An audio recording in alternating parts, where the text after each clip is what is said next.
Basically, I think it was probably about like any other night down here. We'd already had a couple traumas that we'd stayed busy with. And then there was a call that came in through Flow, which does all our coordination on EMS. So they had said it looked like there was a police officer was going to be brought in or was bringing somebody. We didn't know. Being the closest trauma facility to downtown, it was fair to assume that we would be getting some or most of those patients. On the TV, I saw everything unfolding. So I was watching the TV more than focusing on the patient, and then next thing you know, I see respiratory therapy running past to get up to trauma. So I knew something had happened. I was at the point where I could go up and assist, and that's when it all unfolded and we saw the patients.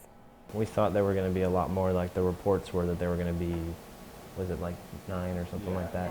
And then after the first initial rush of patients, we didn't get any more. But we were well prepared for any rush of patients that would have come in. But I'd say within probably 5-10 minutes, I mean, just looking outside, there were people coming from everywhere to help. People coming from other floors, management, administration, everyone was coming down to help.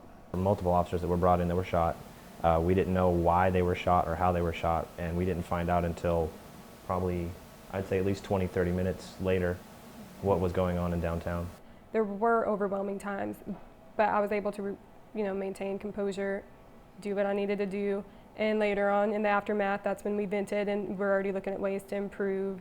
We were hugging on officers, nurses were hugging on officers, officers hugging on nurses.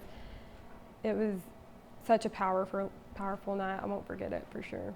I saw staff crying, quietly in the corners, or people hugging each other. It was hard. Still upset. But I'm very proud of our team.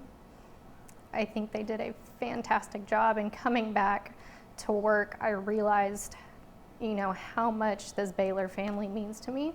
There was no black and white that night in the ED. It was nothing but brothers and sisters loving and caring for each other.